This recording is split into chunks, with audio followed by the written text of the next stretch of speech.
उस 27 साल के नेक और काबिल वकील ने मुझे ये कहा कि ये जो मोदी का न्यू इंडिया है, उस नौजवान की बात सुनिए। आप नौजवान कह रहा है कि असद साहब, जब आपका जनरेशन जवान था तो जब आप लोगों में एक फिक्र थी, एक परेशानी थी कि आप कल कैसा होगा, मुस्तकबिल कैसा होगा। बाबरी मस्जिद की डिमोलिशन, उसके हालात देखिए आप, बंबई के फसादात आपका जनरेशन देखा, 90 के फसादात हम हैदराबाद के देखे। तो नौजवान 27 साल का कहता है कि आज हम वैसा ही महसूस कर रहे हैं। आप सोचो, मैं तो ये समझा था कि वो दौर नहीं आएगा, मगर ये नौजवान कह रहा है, आज वो कह रहा है कि हम मजबूरन वही सवाल ये पूछ रहे हैं अपने आप से कि जो हमारे दादा ने खौफ और दहशत में जिंदगी गुजारी, जो हमारे बाप ने खौफ और दहशत में जिंदगी गुजारी, आज हम जैसे नौजवानों को भी खौफ और दहशत में जिंदगी गुजारना पड़ रहा है कि कहीं हम पर झूठा केस ना बुक हो जाए, कहीं हमारी दुकान पर हमला ना हो जाए, कहीं मॉब आकर हमको लिंच ना कर दे। सुनो बीजेपी वालों, सुनो देश के प्रधानमंत्री, ये एक नौजवान ये कह रहा है और वो कहता है कि मुझे डिसअपॉइंटमेंट है, मुझ में मायूसी आ रही है, मैं बेबस महसूस करता हूं अपने आप को। क्यों मायूसी और बेबस क्यों महसूस करता हूं? इसलिए कि आपने मेरे ट्रिपल तलाक को क्रिमिनलाइज कर दिया। अगर कोई मजहब तब्दील करेगा तो आपने क्रिमिनलाइज कर दिया उसको, और CAA बैकडोर से आप करना चाहते हैं। अगर मैं एहतजाज करूंगा तो आप मुझ पे UAPA लगाएंगे, NSA लगाएंगे, सिर्फ शक की बुनियाद पर। अगर मैं एक जर्नलिस्ट का ड्राइवर हूं, वो जर्नलिस्ट जा रहा था दिल्ली से हाथरस को, ड्राइवर है टैक्सी का, तो उसको भी जेल में डाल दिया, ये नौजवान कहता है। अगर मैं सिम काट दिया तो मुझे जेल में डाल देंगे, जैसा दिल्ली में फैजान खान को डाला।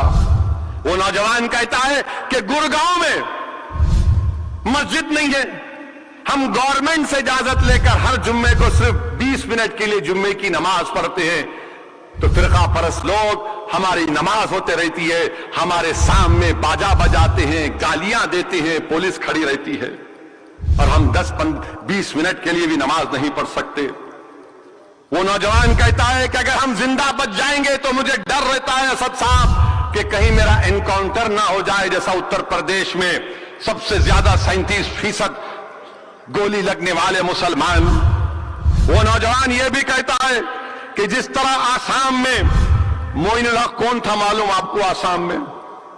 मोइनुल हक भारत का शहरी था, वो लकड़ी लेकर एहतजाज कर रहा था अपनी जमीन की, तो गोली मार दी गई।